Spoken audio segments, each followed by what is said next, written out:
gravando, isso. Então, eu resolvi fazer essa aula hoje porque eu queria ter um retorno de vocês e queria ter um diálogo melhor, porque no YouTube não dá, né? É mais difícil. Então, nós vamos fazer por aqui hoje, tá? Primeiro, eu queria dar boa noite a todos, depois de ter dado uma de Cassandra. Vocês sabem quem foi Cassandra? Ela era irmã de Paris, o filho de Príamo, irmão de Heitor. E a Cassandra era uma mulher que, na Grécia arcaica, né, nos relatos homéricos, a Cassandra sempre vinha dar a má notícia, porque ela tinha uma espécie de mediunidade, aí, vamos dizer assim, e que ela previa as desgraças que iam acontecer. Então, Cassandra sempre chegava e dava a má notícia. Então, quando vocês quiserem dar uma má notícia, vocês podem pensar que vocês estão sendo um pouco Cassandras, né? Bom, vamos lá. Vou tirar aqui o chat. Vocês podem fazer perguntas pelo chat. Agora, aquele momento maravilhoso que a professora pede, se alguém muito gentilmente quiser abrir o vídeo, eu vou ficar muito feliz, tá? Quem se sentir confortável, quem quiser abrir o vídeo, vai me fazer companhia. Eu vou deixar o vídeo lá no YouTube como não listado, então não vai ficar público, vocês podem ficar tranquilos, tá? Vamos lá? A Andressa está saindo e entrando toda hora da reunião, não sei o que está acontecendo com ela. O que foi, Andressa? Aqui, ó, alguém quer participar. Então, vamos lá, olha só, o que a gente fez até agora, né? A gente fez a primeira aula inaugural, que foi uma aula só de instruções. Depois nós fizemos uma aula sobre educação na Grécia clássica e arcaica. Depois nós fizemos uma aula sobre educação e filosofia da educação em Platão, tá?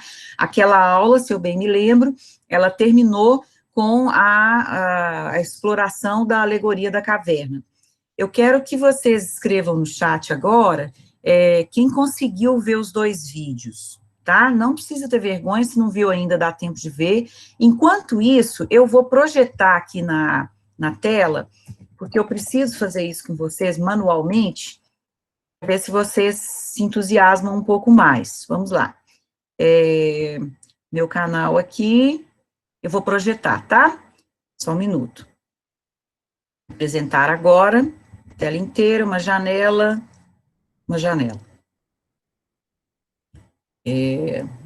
Não é essa que eu quero. Deixa eu cancelar. Uma guia. Aqui.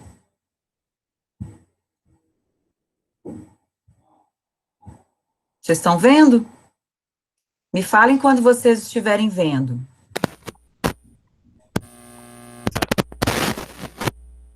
Tá vendo, Ronaldo? Vocês estão vendo? Vocês estão vendo a página do meu YouTube, né? Isso. Tá, então vamos lá. Essa é a página, peraí que não está aberto direito. Agora vai. Era para ir. Deixa eu fazer de novo. Mas não tá. Peraí, deixa eu ir no início. Aí vocês vão ver que tem vários patati patatá, que é porque minha filha usa meu YouTube, mas vamos lá no meu canal. Meu canal. Vamos ver se ele abre.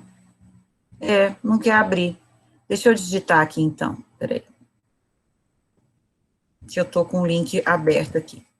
Por exemplo, né? Vou dar um exemplo para vocês. Olha. Esse aqui... Só que a gente não... Peraí. Deixa eu pôr aqui o pause. Esse aqui é o vídeo da aula passada. Tá vendo? Ó, Educação em Filosofia em Sócrates. Esse vocês têm que assistir, tá? Não tem jeito. Porque ele dá continuidade para a matéria. Aí vocês vão aqui, ó, no Venúncia Coelho. Vamos ver se agora abre. Não abriu, mas vocês vão no Venúncia Coelho, eu vou mandar, esses vídeos já estão lá no meu, no grupo do WhatsApp, vocês vão lá nesse vídeo, assistam, e se puder vocês seguirem o canal, não é porque eu sou o Lucas Neto, não, mas é porque vocês são avisados quando tiver um vídeo novo. Por exemplo, o que vai acontecer? Não está abrindo mesmo, então eu vou parar a apresentação. Pronto. O que vai acontecer? Hoje eu vou falar de filosofia helenística, tá?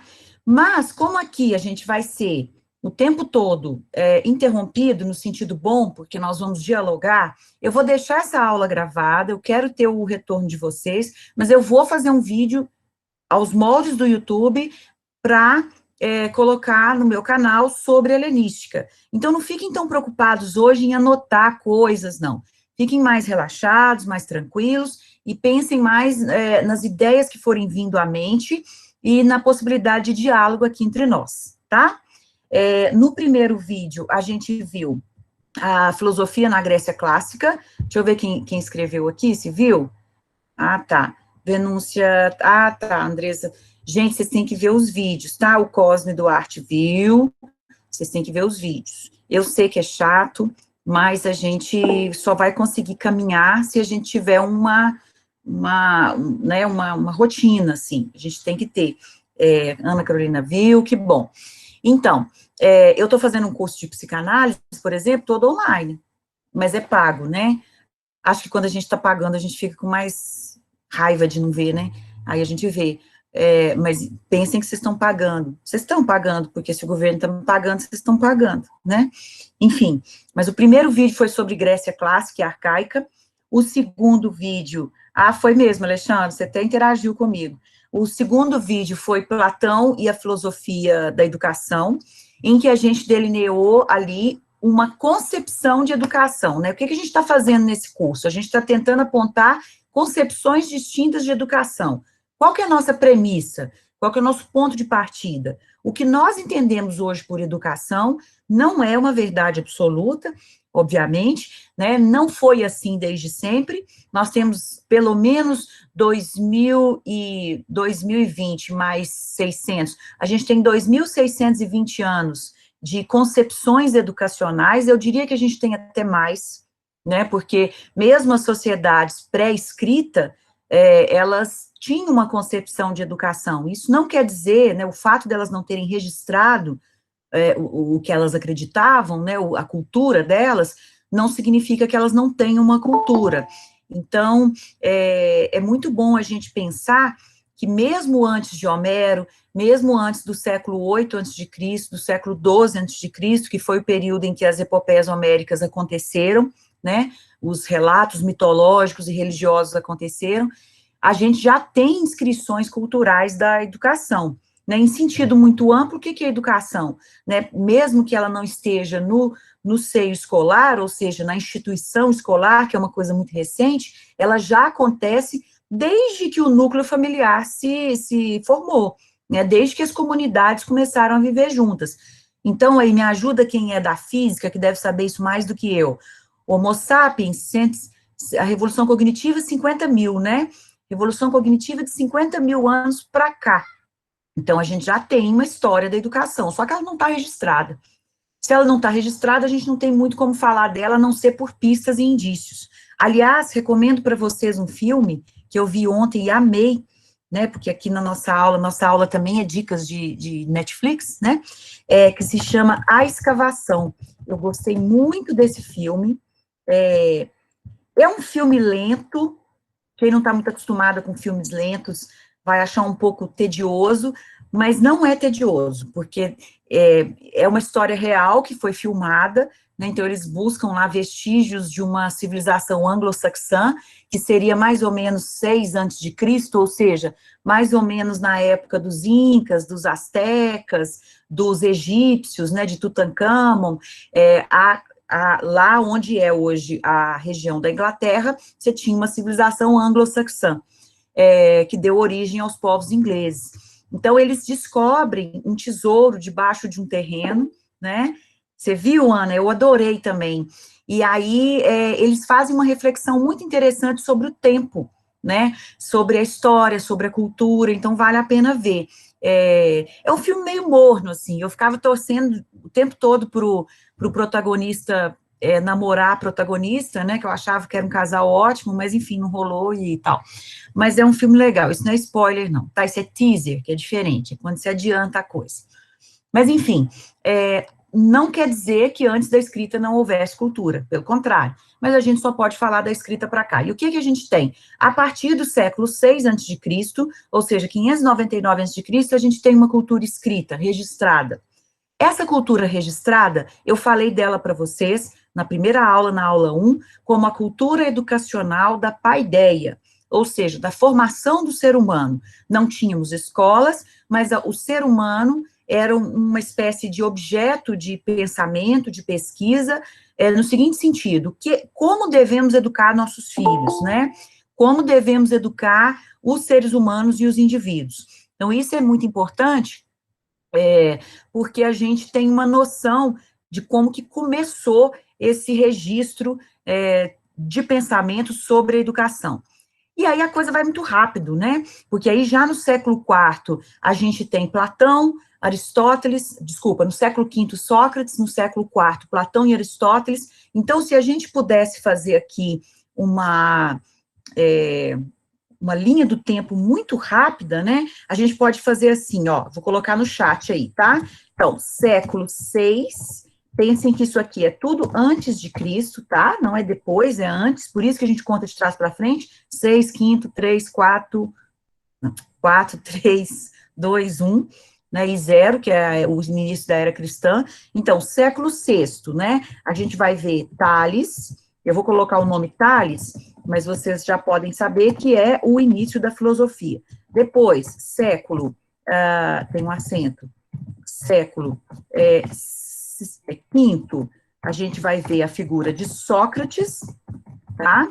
E, finalmente, no século IV, a gente vai ver duas grandes figuras, que são a de Platão e Aristóteles. E veja bem, os três estão ligados porque um foi mestre do outro, tá? Então, Sócrates foi mestre Aristóteles, Sócrates foi mestre de Platão e Platão mestre de Aristóteles. E Aristóteles, não sei se vocês sabem, foi tutor, professor de Alexandre o Grande. Hoje a gente vai falar de Alexandre o Grande, tá? É uma figura muito importante, o epíteto dele é Alexandre o Grande, né? Então, veja, os gregos tinham essa mania, não é nem mania, isso é uma cultura, né? Alexandre, obrigada por você ter aberto a câmera. Depois do nome, sempre uma marca do sujeito, né? No século V, a marca era ser de alguma cidade, então eu seria Venúncia de Divinópolis, né? Mas hoje em dia eu poderia ser Venúncia, a professora, né? Enfim, para não falar uma coisa pejorativa, eu diria isso. Então, Venúncia, a professora. Então, o Alexandre o Grande, ele foi ensinado por Aristóteles, tá? Então, era comum que os filósofos fossem contratados no século IV para ensinar os monarcas, né, os reis. E Alexandre era filho de Felipe da Macedônia, não sei se é Filipe com I ou Felipe, mas fica entendido assim. Ele era filho de Filipe da Macedônia. Quem era Filipe da Macedônia? Nós vamos entender aqui, eu vou ter que falar 5 minutos de uma guerra, porque se a gente não falar dela, a gente não consegue captar a ligação que existe entre o século IV, que é o século de Platão e Aristóteles, e esse período histórico que a gente chama de filosofia helenística, tá? Vamos imaginar o seguinte, a gente sabe já pela primeira aula que os gregos travaram uma guerra muito importante contra os mouros, né? Quem é o povo mouro? É o povo árabe, a gente poderia dizer hoje, simplificando a coisa, que é o povo árabe. Então, é o povo que vai vir em direção, né, da Ásia em direção do leste e da Ásia em direção à Grécia, com o objetivo de dominar aquela região. Isso acontece por volta do século 7, 6, tá? Então, entre o sétimo século antes de Cristo e o sexto século antes de Cristo, começa o que a gente chama de, eu vou escrever aqui, guerras médicas. Guerras médicas nada mais é do que a guerra dos gregos contra o povo medo, ou medos. Medos é o povo mouro, tá? Ou seja, os árabes. Naquele período, né, você tem uma configuração política, né, e territorial que não é nem de perto a que nós conhecemos hoje, os países, as regiões, né, eram outros nomes, então vai haver uma grande batalha entre os persas, ou mouros, tem vários nomes, tá? Entre os persas e os gregos. Eles vão lutar por muito tempo, e depois de muita batalha e morte de ambos os lados, a Grécia sai vitoriosa. Quando a Grécia sai vitoriosa, por volta ali no século V, né, no século V a Grécia sai vitoriosa, por volta de 570, 580, desculpa, 470, 480, ela sai vitoriosa dessa guerra, e dessa guerra surgem duas ligas, tá? É como você imaginar, por exemplo, que na Segunda Guerra, depois da Segunda Guerra, emergiram duas potências, né? Emergiu a potência dos Estados Unidos e emergiu a potência da União Soviética. Tanto é que depois a gente vai ver o quê? Uma guerra fria, né? Uma guerra calada de ameaças entre essas duas potências, né? A Alemanha sai destruída, a Itália sai destruída, os Estados Unidos e a União Soviética saem fortalecidos.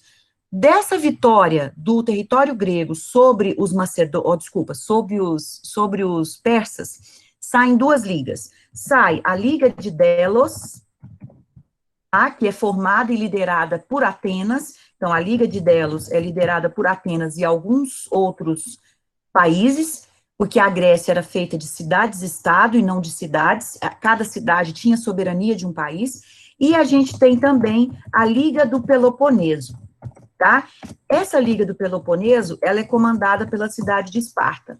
Então, a Liga de Delos sai vitoriosa e a Liga do Peloponeso também.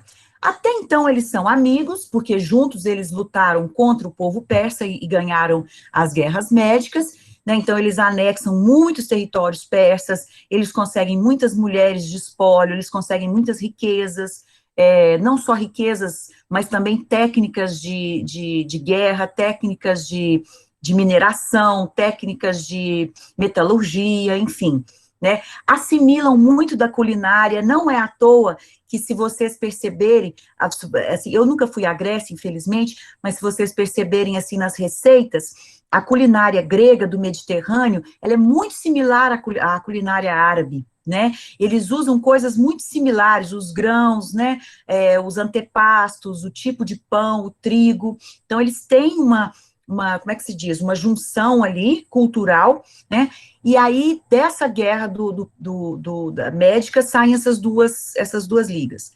O que acontece, né? E aí a história está aí para a gente aprender. Maquiavel nos deu a lição certa. Você quer saber sobre política? Para de estudar filosofia política e comece a estudar história, né? Porque a história se repete.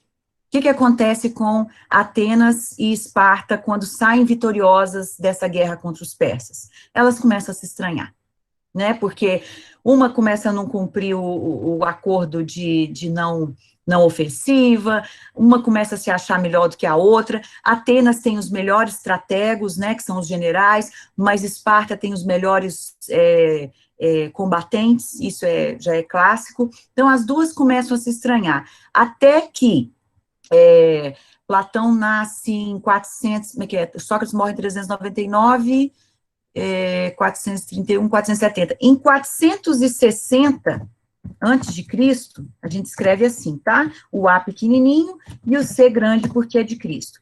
Em 460 antes de Cristo, fica declarada a guerra entre Esparta e Atenas. Lembrando que a guerra não é somente entre Esparta e Atenas, mas é entre a Liga do Peloponeso e a Liga de Delos, né, liderada uma por Atenas e a outra por Esparta.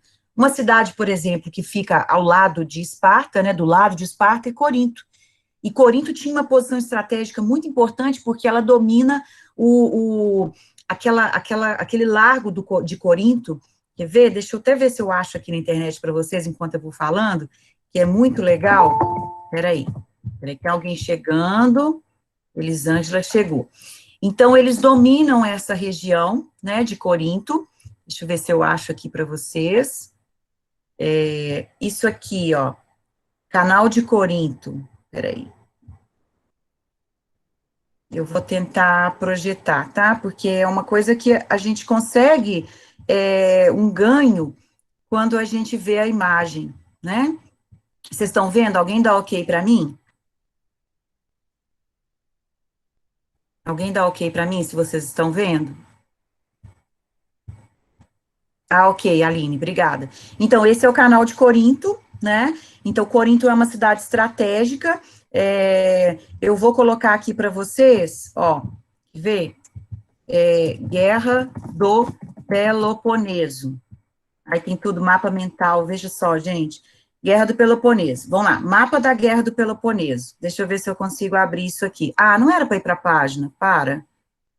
Agora já foi. Enfim, eu queria só essa... Olha o navio, gente, que máximo. Peraí. Olha que máximo esse navio. Os barcos de guerra, os triremes, né? Peraí, deixa eu só ver aqui. Eu vou voltar lá porque eu quero só aquela imagem. Tá vendo? Olha, então aqui está a região da Macedônia, onde o mouse está indo, né? A região do Peloponeso, onde tem Corinto e Esparta, e essa região de cá, Atenas e o Pireu é o porto, controlada por Atenas. Então, essas duas ligas, elas vão combater uma com a outra, tá? E no ano de, eu vou parar aqui, no ano de 431, exatamente no ano de 431 não, desculpa, de 431, Atenas sucumbe, e a Liga de Delos sucumbe para Liga do Peloponeso. Então, Atenas perde. Atenas não perde morrendo, não. Atenas perde por penúria, porque como os espartanos conseguem interceptar tudo que chegava na ilha, então eles fazem com que Atenas peça rendição por penúria, por pobreza, por falta de suprimentos, enfim. E aí, quando Atenas se rende, começa uma outra inventiva, né, uma outra guerra, mas que é uma guerra pacífica, porque Esparta se alia aos macedônios, que são hoje, a gente poderia dizer, o povo romano, tá? Então, o Império Macedônio, que naquela época era governado pelo Filipe e seu filho Alexandre o Grande, esse Império Macedônio, ele começa a se aproximar de Esparta e começa a anexar as regiões gregas todas, de modo que, lá em 431, de fato, né, a gente já pode considerar que não existe soberania do Império Grego, mas existe uma soberania do Império Macedônio.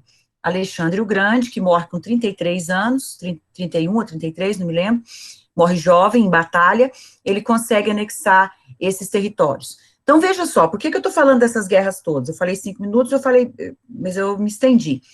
Porque a partir desse momento, com a perda da soberania política de Atenas, tudo que a gente vê sobre filosofia antiga vai mudar, né? Então, o que Sócrates, Aristóteles, Platão fizeram, todo o esforço deles para falar de uma filosofia ética e política, né, de uma virtude cívica, aquilo que eu falei na aula passada, sobre uma cidade é a soma das virtudes dos seus cidadãos e também a soma dos vícios, portanto, uma cidade vai ser justa se os cidadãos forem justos, uma cidade vai ser injusta se a maioria deles forem injustos, né? Isso talvez explique nosso país, não sei, só um palpite, né? Mas não sei também se essa teoria está certa. O que eu estou querendo dizer aqui é que Atenas perde a soberania e Atenas passa a ser considerada como parte do Império Romano, a partir de 430, tá? E o que acontece? Ah, desculpa, gente, não é 430, não, é 330, tá? 330. 430 é quando Atenas perde para Esparta, tá bom? Então, em 341 até 330, né, é o período dessa perda de soberania, e passa a ser considerado como Império Romano. Veja bem, o que o Império Romano vai fazer? Como eles admiravam muito os gregos, né, eles eram fãs dos gregos, eles não vão destruir a cultura grega, pelo contrário, eles vão assimilar a cultura grega. Então, por exemplo, se você digitar no Google assim, Deus da Justiça, né, se eu escrever aqui, por exemplo, Deus da Justiça, quem é o Deus da Justiça, gente, para os gregos? Zeus, né? Mas aí, você vai ver que os romanos deram outro nome para ele, né? Que nome que os romanos deram pro Deus da Justiça? Quem sabe aí? O que ele vira? Ninguém sabe, não? Ele vira Júpiter, né? Então, Eros vira Cupido, que mais? Deméter vira Diana, né? Então, eles vão pegar a cultura grega, ao invés de destruí-la, como é comum nas guerras, eles vão assimilar essa cultura. E aí a gente tem início o que a gente chama de cultura de Império Romano. Esse Império Romano, ele tinha uma marca muito importante. O que que acontece? Vamos imaginar um cenário dantesco, tá? Que não está muito difícil de imaginar. Vamos imaginar que a Argentina, por exemplo, tome a região, o país nosso, que a gente, a partir de segunda-feira, a gente não seja mais Brasil, mas a gente seja um território da Argentina. Digamos que a gente teve uma guerra de 10 anos e a Argentina acabou ganhando o território brasileiro. E aí, quando a Argentina ganha esse território brasileiro, ela começa a impor determinadas regras, apesar de assimilar a nossa cultura. Numa cultura que você não tem mais soberania, sobre o que te resta filosofar? Vamos pensar. Os gregos filosofavam sobre a polis, sobre a cidade, sobre as virtudes cívicas, sobre a ética, sobre como viver em comunidade. Não tinha aquelas questões pessoais, né, particulares, não, eram questões gerais. Porque eles podiam fazer isso, porque eles tinham soberania, eles tinham cidadania. Mas eles perdem a cidadania para Roma. Então, eles não podem ficar falando mais mal da democracia, mal dos impérios, senão eles seriam perseguidos. Sobre o que eles começam a falar? Qual é o objeto da filosofia a partir desse momento? O que vocês acham? Você tem alguma opinião, Igor? Não tirei nenhum adesivo do trem, olha.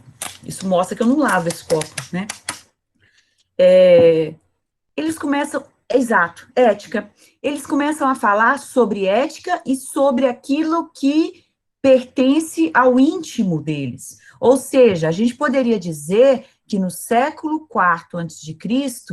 é a data de nascimento do que nós chamamos hoje de subjetividade, né? Isso de falar de si, de falar o que é melhor para si, de falar dos seus sentimentos, de abrir o coração, né, digamos assim. Por que eu falo que é o início da subjetividade? Porque o grande início, o grande fortalecimento dessa ideia de subjetividade vem com a era cristã, né? Mas Cristo, de alguma maneira, é herdeiro dessas filosofias helenísticas, né? Que são pelo menos três, tá? Eu vou colocar os nomes aqui. É o ceticismo, são três, não, são quatro. É o cinismo, o epicurismo e o estoicismo. São quatro correntes filosóficas que a gente pode localizar na história do século IV ao século II depois de Cristo. Então, eu vou colocar um intervalo, ó, século IV, ou seja, a partir da queda do Império Grego para o Império Romano, até o século III depois de Cristo. Ok? Então, esse é o período e intervalo do que a gente chama de filosofia helenística, que é marcada por um acentuamento, né, de elementos subjetivos na filosofia. Então, por exemplo, se eu pegar aqui, ó, tem um livro aqui na minha frente, ó, de autores helenísticos. Não sei se vocês conseguem ver. Sêneca, Cícero, Epicuro, Lucrécio. Então, eles vão começar a escrever sobre questões muito peculiares ao pensamento daquele que pensa a si mesmo, né? Agora, tem uma outra coisa interessante que vai ser muito legal, pelo menos para metade dessa turma, quem é da física, porque data desse período as primeiras teorizações escritas mais robustas sobre a física, né? Então, por exemplo, o Lucrécio, que é um discípulo de um outro filósofo chamado Demócrito, ele escreve uma obra que pode ser considerada a primeira obra de fôlego da história da física, que é o De Rerum Natura, ou da natureza, da coisa natural ou da natureza. Então, o Lucrécio escreve o texto da natureza de uma forma muito interessante, porque ele vai vincular o aspecto ético com o aspecto físico, né? Então, para os helenistas, né, você tem, o conhecimento é uma árvore, tá? Então, essa é a analogia que eles fazem, essa é a imagem. Conhecimento é uma árvore, onde as raízes da árvore é a física, tá?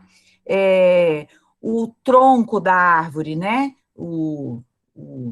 a estrutura da árvore é a lógica, E os galhos, ou seja, aquilo que se produz a partir da raiz e do tronco, é a ética.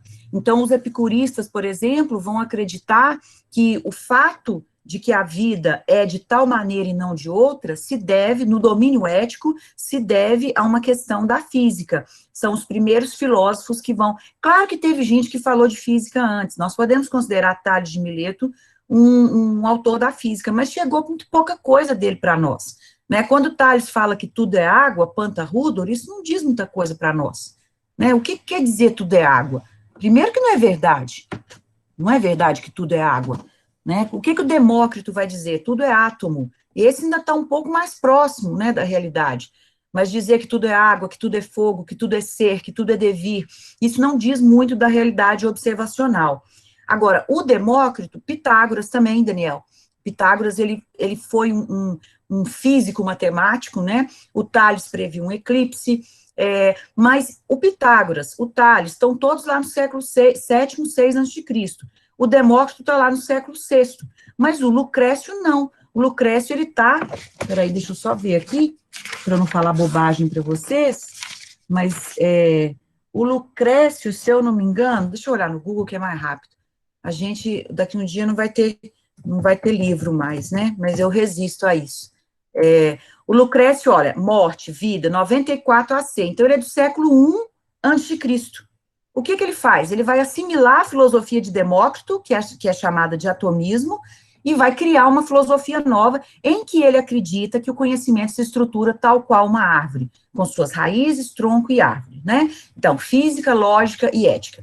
O que ele, assim, no que isso faz sentido para Lucrécio e para outros filósofos da helenística? Faz sentido porque, por exemplo, uma coisa que os filósofos sempre tiveram muito medo é o medo da morte, né? Todos os filósofos, desde Sócrates, desde antes de Sócrates. E o atomismo de Demócrito, ele diz, por exemplo, que depois que nós morremos, bom, isso é poético, viu, gente? Isso não é ciência, isso é filosofia. Depois que nós morremos, os átomos que constituem o corpo humano, eles voltam para o cosmos. Mas eles não voltam de maneira organizada, eles voltam de maneira dissipada. Então, cada átomo que se dissipou e que voltou para o cosmos, ele não sabe, né? Ele não tem inteligência, não estamos falando aqui de vida após a morte, nós estamos falando de uma dissipação atômica, digamos assim, em que os átomos saem, se desintegram, não se dissipam, né? Eles estavam unidos, eles se dissipam e eles voltam para o cosmos, porque para Demócrito e para os atomistas, tudo é feito de cosmos, né? Então, são filosofias muito específicas. No vídeo que eu vou gravar para vocês, eu vou só falar de cada um especificamente, com os textos, né? Mas aqui eu estou fazendo uma apresentação geral para vocês. Eu quero saber se vocês estão entendendo a prosa. Está dando para entender o contexto de surgimento da filosofia helenística? Por que ela vem de uma perda da soberania e por que ela não aborda tanto os assuntos políticos, mas os assuntos éticos, né? E também os assuntos da física. Outra corrente, né? Então, vamos falar agora, por exemplo, do cinismo. Então, já que você perguntou isso, Ana, eu vou falar da corrente que fala isso, o ceticismo. O ceticismo é outra corrente que começa, que é helenística, que ela começa lá no período clássico, no período do século VI, junto com Sócrates, Platão, mas ela sobrevive à Guerra do Peloponeso e ela vai ser muito mais intensa no período imediatamente anterior à Era Cristã. O que é o ceticismo? O ceticismo é uma escola filosófica, tá, que vai dizer o seguinte, que para toda tese A, existe uma tese não A. Então, se eu estou aqui falando com vocês, por exemplo, de um assunto polêmico, vai lá, aborto é polêmico, sempre vai ser. Então, para cada tese que afirma que o aborto é eticamente aceitável, existe uma tese que afirma que o aborto não é eticamente sustentável. Para cada tese que afirma que a prisão perpétua deve ser praticada, existe uma outra tese que afirma que a prisão perpétua não deve ser criticada. Ai, meu Deus. Quem? Com K. Ela é uma polêmica, verdade. Então, boa, vou usar esse exemplo. Se há uma tese que incrimina, né, ou que recrimina, ou que censura essa figura que participou daquele programa, existe a possibilidade de que outra tese não a recrimine, não a censure e não a cancele, né, como a gente gosta de falar. Então, os céticos descobriram algo que é muito interessante, na verdade, o Platão já sabia disso, enfim, mas os céticos vão levar isso para uma consequência muito radical, que é o seguinte, os céticos vão dizer, a verdade não existe.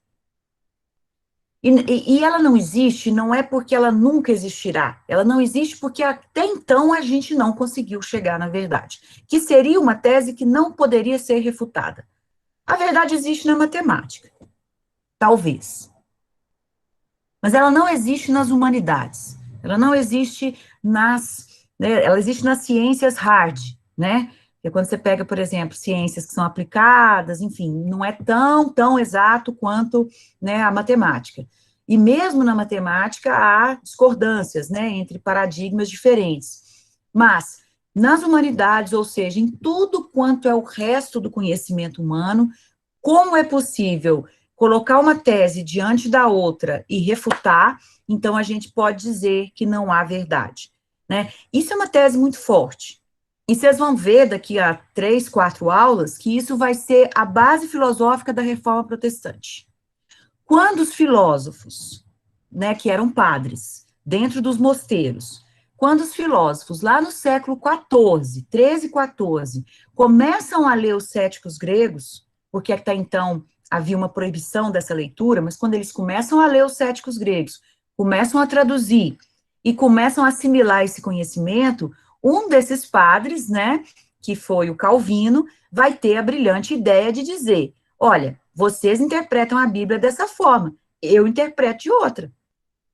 Se o Papa interpreta dessa forma, bom para ele, mas eu tenho argumentos para interpretar de outra forma.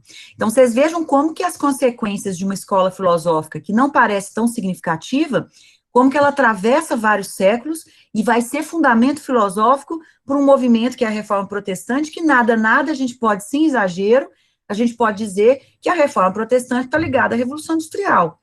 Bom, se a reforma protestante está ligada ao neocolonialismo e a reforma industrial, então a gente está ligado ao ceticismo até hoje. O que foi feito de nós, da nossa cultura, tem a ver com sujeitos lá na Grécia que pensaram no século VI e depois no século II sobre o que é a verdade. Né? Então, não querendo vender minha sardinha para vocês, porque eu não preciso disso, né? Vocês estão cansados de saber que filosofia é importante, mas a gente descobrir esse fio da história que leva à compreensão de por que nós chegamos aqui, é fundamental, né? Talvez por isso, para quem vai ver ainda o filme A Escavação, ou quem já viu, a gente pode fazer um paralelo da filosofia com a profissão do arqueólogo, né? Não só da filosofia, do conhecimento em geral. De certa forma, nós somos arqueólogos, porque a gente vive o tempo inteiro atrás de pistas, né, de vestígios, para que a gente possa recontar a história. Né? E essa história ela deve ser recontada a partir de evidências. É muito importante, numa época em que a gente não acredita tanto em evidências, né? Não estou falando a gente, a grande parte da população, é importante insistir na história do conhecimento para que a gente não fique vendido aí com teorias absurdas, né? Como terraplanismo, que nem é digno de discussão, mas outras tantas absurdas, como astrologia, né? Como outras coisas bizarras, que a gente às vezes até acredita por brincadeira, a gente quer interagir socialmente, aí a gente fala, eu sou de peixes e tal, mas a gente sabe que não tem fundamento nenhum, né? E essa falta de fundamento que nos irrita bastante, principalmente quando a gente vê isso em outras pessoas, como se fosse um discurso verdadeiro, essa falta de fundamento, ela tem uma raiz muito fácil de identificar, que é a falta de estudo mesmo, né? A falta de pesquisa.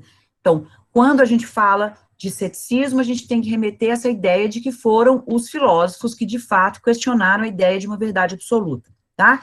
Então, os céticos, tem um filósofo cético, olha como o ceticismo é importante, atravessou a Idade Moderna, que se chama Montaigne. Montaigne é um filósofo francês, e ele era tão aficionado pelos céticos, o cético mais importante, gente, só para vocês eu vou mandar isso por material, mas só para vocês terem uma ideia aqui, não ficar também sem referência, o cético mais importante é o Pirro de Elis, ele é da cidade de Elis ou Élida, tá? Então, Pirro foi o mais importante, século VI, e depois fez escola. O Montaigne, ele era tão apaixonado pelo ceticismo que ele mandou fazer na biblioteca dele, tem aqueles telhados com aquelas vigas de madeira, né? Ele mandou fazer, ele mandou gravar os ditos, né? O dito socrático, só sei que nada sei, né? E em francês é qui je sais, qui sais-je, qui sais-je ou qui je sais, não sei, agora não vou lembrar. Mas só sei que nada sei, nada sei. Esse preceito do ceticismo, ele é muito fundamental, né? E é pouco aplicado. Eu falei disso com vocês na primeira aula, quando eu nem estava falando ainda de filósofos, né? Quando a gente vai dar uma aula e um aluno faz uma pergunta e você não sabe. Aí você fica, eu vou caçar um trem aqui para responder para o menino. Não. Você vai dizer, eu não sei. Não estou dando ordem para vocês, não. Vocês vão dizer o que vocês quiserem. Mas eu acho que o mais prudente é dizer não sei, porque o não sei é uma confissão de dignidade cognitiva, né? E é uma confissão de inteligência, né? Vocês podem reparar que as pessoas mais obtusas são as mais afirmativas, são as que têm mais certezas, né? Então, elas têm uma absoluta certeza daquilo que elas pensam, e tudo que você disser para elas, elas não vão se convencer, né? Porque elas estão ali banhadas naquela crença. Mas essa é a herança principal do ceticismo, tá? Uma outra corrente que é tão importante quanto o ceticismo, é o cinismo. O cinismo, vocês devem ter ouvido falar, já devem ter ouvido falar do principal representante do cinismo, que é o Diógenes de Sinope. Ele vivia num barril, assim como Chaves, ou seja, o Chaves não é original. Também não sei, né? Pode ser que o escritor do Chaves não soubesse disso, mas eu duvido. O Diógenes morava num barril, ele não nasceu pobre, ele nasceu rico, mas em algum momento da vida dele, ele renuncia a toda a riqueza, vai viver na rua como um mendigo, como um pedinte, ele já tinha estudado filosofia, e vai criar, ele não cria exatamente uma escola filosófica, mas ele cria uma concepção de existência. Isso tudo que eu estou falando para vocês é concepção de existência, e a gente pode forçar um pouquinho a barra, que não é errado, a gente poderia dizer concepções de educação, né? O ceticismo tem uma concepção de educação que é a educação pela dúvida. O cinismo também tem uma concepção de educação, que não é exatamente pela dúvida, mas pelo escárnio. E eu vou provar para vocês por que é escárnio. Olha lá, vamos lá, cinismo. Vocês já chamaram alguém de cínico, né, claro? É uma palavra que a gente usa. Cinismo é uma palavra comum. Mas cinismo vem de quino. E quino é cão. Tá? Daí que tem outras palavras, com sinomose, por exemplo, doença do cão, quinomoses, né? Doença do cão.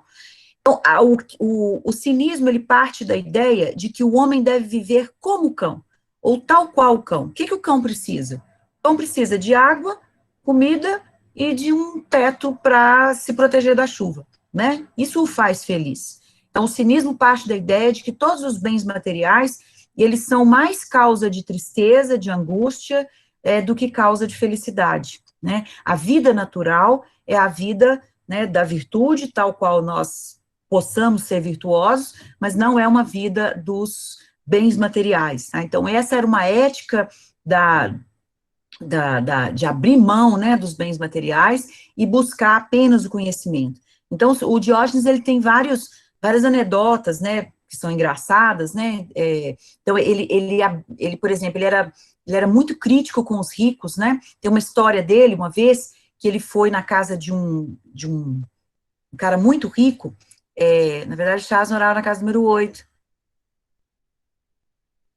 Ah, tá, então ele tinha casa, o barril era só para brincar, assim. Ah, tá, não, o Diógenes não tinha casa, não.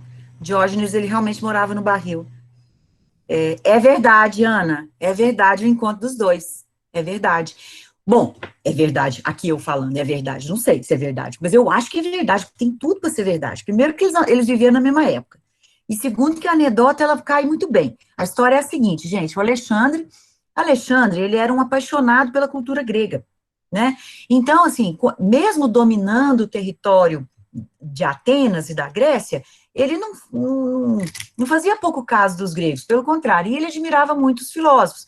Não é à toa, gente, que Alexandre construiu uma cidade, né, chamada Alexandria, e que nessa cidade foi construída simplesmente a maior biblioteca do mundo até então, que é a Biblioteca de Alexandria, que infelizmente pegou fogo, né? Mas o Alexandre, ele chega no Diógenes, que estava encostado no seu barril, aí eu encenando, né, parecendo que eu estou vendo a cena. O Diógenes estava com o seu cão encostado no barril, e o Alexandre chega e fala assim, excelentíssimo senhor Diógenes, eu vos admiro muito, eu acho sua filosofia fantástica, você é um gênio, tá, tá, tá, tá. Aí o Diógenes bem olha para ele e fala assim, oi, dá licencinha que você está tapando meu sol, né? Você está tapando meu sol. É isso, gente, piada de filósofo não tem graça. Mas ela é significativa porque ele não quer o reconhecimento dos poderosos. Ele quer o sol para bater na face dele. Ele quer as coisas mais simples. Ele não quer o poder, ele quer a liberdade, a verdadeira liberdade, que, segundo o cinismo, é se desprender de qualquer pretensão a bens materiais. E lembra um pouco, muito de longe, né, a ideia do budismo, de que quanto mais a gente deseja, mais a gente sofre, né? Quanto menos você deseja, mais senhor de si você é, porque você não é escravo de um desejo, de uma vontade, de um objeto que você quer conquistar. Né? Então, isso também acaba se transformando numa espécie de pedagogia, né? Como educar? Educar para que você creia que as virtudes, elas são decorrentes dos bens materiais, ou educar para que você coloque na criança a ideia de que os bens naturais são os verdadeiros bens. E mais, algo que não pode ser alienado, que não pode ser financiado em boleto, que é a sua liberdade, né? Se você pode financiar um carro e uma casa, você não pode financiar a sua liberdade. Embora, quando você segue as regras, e eu não sou marxista, tá? Antes que vocês me denunciem por doutrinação, quando você troca sua existência inteira pela meta e pelo objetivo de conquistar bens materiais, indiretamente você está dividindo o boleto da sua existência em 60 anos, em 70 anos, em 80 anos. Por que eu estou dizendo isso? Porque a gente paga esses bens materiais com tempo de vida, né? Com braço, com 8 da manhã, 6 da tarde. Então, a gente aliena o nosso tempo de existência. Olha minha unha que linda, sem fazer. A gente aliena o tempo de existência em troca de bens materiais. Que, né, aí eu vou dar uma de coach mesmo, quando você for embora, você não vai levar nenhum deles, né? A cova tem 2 metros por 70 centímetros, e é isso que você vai ter. Enfim, não estou querendo dizer com isso que a gente não deve ter os bens materiais, mas que se trata de uma reflexão que a gente pode trazer para a gente. Né? Uma ideia de que quando você está consumindo algo, principalmente de forma não consciente, você está pagando com tempo de vida, né?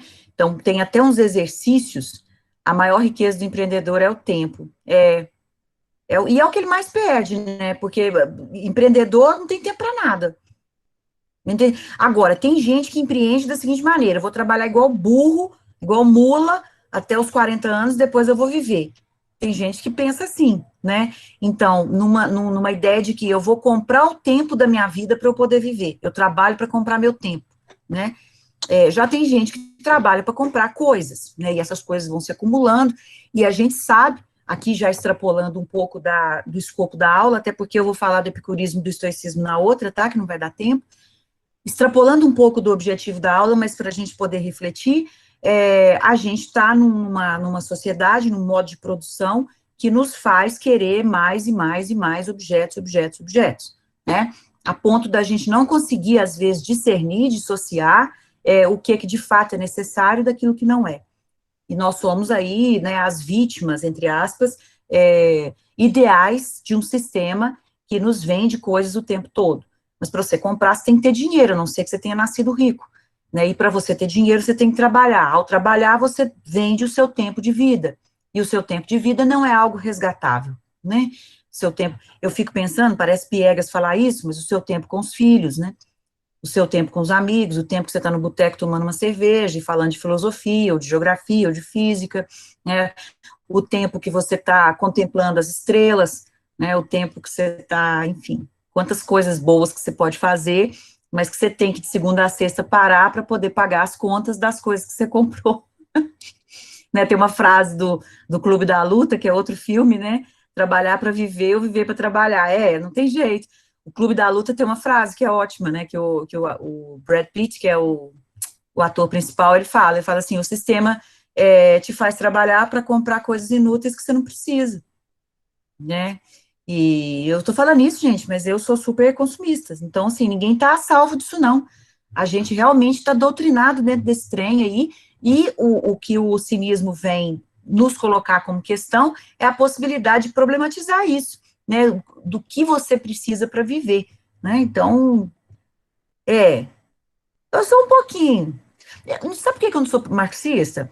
Porque eu não conheço direito Marx, então eu não poderia dizer que eu sou marxista, mas comunista, talvez, é pior, né, cara, pior, aí que eu vou ser enquadrada mesmo pelo DOPS, daqui a pouco chega aqui um agente do Bolsonaro para me prender, enfim, mas é comunista no sentido de que seria ideal, aí voltando àquele primeiro conceito da aula de utopia, é uma coisa utópica, mas seria ideal, obrigada, Rodrigo, seria ideal que a gente pudesse comungar mais as coisas uns com os outros, né? Não estou dizendo que a gente não pode ter sabonete e shampoo, não, isso não, mas que a gente pudesse partilhar melhor as coisas, nessa ideia eu acredito, né? Que as coisas pudessem ser mais bem partilhadas, porque a gente está vivendo um período, por exemplo, de extremo egoísmo, em que as pessoas não querem mesmo partilhar nada, né? Nem a vacina, né? Enfim, né?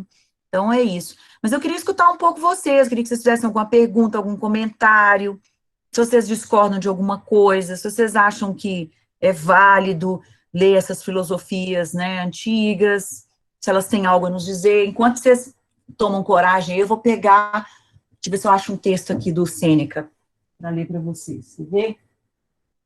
Ah, do Epicuro, ó, achei. Alguém fala alguma coisa, gente?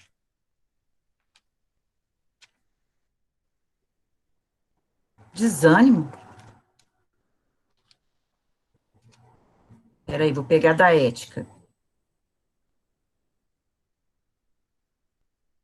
Ah, é super legal. Quem quiser comprar esse livrinho, super baratinho.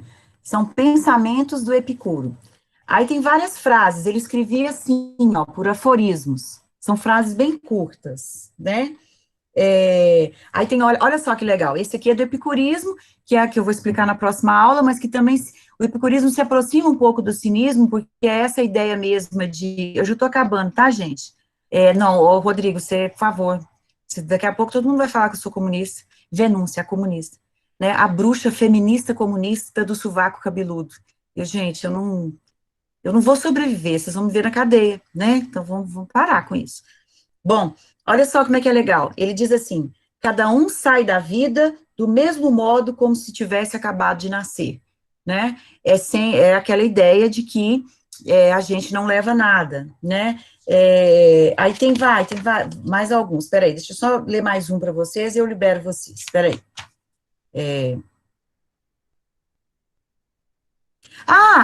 Quem foi? É, obrigada. Obrigada. Manda Betânia, Chico. Quem foi que fez um paralelo aqui, falou da ataraxia? Ou, não sei se foi a Ana, acho que foi a Ana. A ataraxia, só para finalizar, Ana, ataraxia, a tradução é tranquilidade da alma. O que é tranquilidade da alma? É quando você contrapõe uma tese à outra, você descobre que a verdade absoluta não existe por enquanto, e ao invés de ficar ansioso buscando a resposta para as coisas, você fica aliviado, você fica tranquilo, porque até então não tem resposta. Então, uma espécie de resignação com o fato de que as coisas não têm respostas últimas, tá? Então, o sujeito chegaria à ataraxia. Só que essa ataraxia dura muito pouco. Ela dura pouquinho. Logo em seguida, o ser humano ele é incitado a fazer uma nova pesquisa. E pesquisa em grego, a gente fala skepsis. Adivinha o que é skepsis? O que vai dar? Ceticismo. Skepticismo ou ceticismo seria uma doutrina da pesquisa, tá? Então, skepsis, logo que você tem ataraxia, né? Vê se vocês conseguem identificar se vocês são assim. Logo que você tranquiliza, tá, resolvi um problema. Mas tem outro. É isso. Esse é o espírito do ceticismo. Ele chega à conclusão que não dá para resolver, porque as teses se equivalem, mas logo em seguida é tipo uma felicidade. É tipo assim, um momento muito tênue, assim, muito rápido de felicidade. Logo depois você vai, não, mas agora eu quero saber outra coisa, eu quero saber isso, isso e isso. E de esquepsis em esquepsis, você vai construindo conhecimento, de modo que no fim da vida você fala, só sei que nada sei, mas você sabe coisa pra caramba, né? Mas a gente fala só sei que nada sei, porque tem muito mais coisa que a gente não sabe do que a gente sabe, né? E se a gente falar também que sabe tudo, a gente para de aprender, né? A gente para de pesquisar. Então, para finalizar, eu poderia dizer para vocês que qualquer pedagogia que não seja baseada, fundamentada na ideia de que o conhecimento é infinito, né, e não é acabado, e de que a gente nunca pode se contentar com aquilo que sabe, ela vai estar interditando, proibindo o caminho do conhecimento, do autoconhecimento e do conhecimento do mundo. Então, estudar é para o resto da vida, e pensar para o resto da vida também. Ok, queridos, eu acho que são 8h07. Sim, Gana, a Carta da Felicidade é muito legal, e fala muito disso, né, de como as coisas são efêmeras, né, conclusões causadas, não entendi, Daniel, escreve de novo, conclusões causadas, que a felicidade é muito efêmera, e o Epicuro, ele tem um argumento básico que é muito interessante, que é assim, o ser humano nunca vive no presente, ou ele vive ansioso pelo futuro, ou ele vive pesaroso pelo passado. Não devia ter feito isso. Não devia. Ou então ele vive assim, conclusões causam felicidades momentâneas? Tem que ter algumas, né? Pelo menos até o fim do dia. Você vira no fim. Ainda bem que os seres humanos dividiram o tempo em dias, meses e anos, que a gente pode ter meta, né? Pode ter alguma coisa assim. Você feliz semana que vem, né? Você feliz mês que vem. Mas, na verdade, enquanto você está falando isso, o tempo já está passando, né? E isso o filme Escavação fala muito bem, assim, como que a gente não consegue fixar, né, o momento mais fundamental da existência no único que você pode ter algum controle, que é o presente. O passado você tem controle através da psicanálise, você pode resgatar seu passado, você pode ressignificar, reelaborar. O futuro não nos pertence absolutamente, embora a gente possa fazer coisas que vão ter consequências no futuro, boas ou más, mas o único tempo que está, obviamente, no nosso controle é esse agora que eu estou falando. Agora, o que eu falei, a palavra falando agora há pouco, já não está mais. Só esse agora que eu estou falando, instantaneamente, né? Vocês entendem como que é um rio? Por isso que o Heráclito dizia que o ser é devir, que a verdade é devir, ou seja, movimento constante, infinito das coisas. Eu não posso entrar num rio duas vezes, porque a segunda vez que eu entrar no rio, eu vou ser outra pessoa e o rio vai ser outro, porque a água que está passando é outra. Não existem momentos idênticos, existe um fluxo contínuo de tempo que cujo qual nós não temos nenhum domínio. Ou seja, um desastre. A vida é um desastre, muito bom de viver. Ô, gente, tá bom, então. Um abraço para vocês, dá boa noite aí para mim, e vamos encerrar. Eu vou gravar a aula, tá? Mostra a carinha de vocês, mostra, vai. Coragem, coragem. Se o que você quer. Dá, boa noite.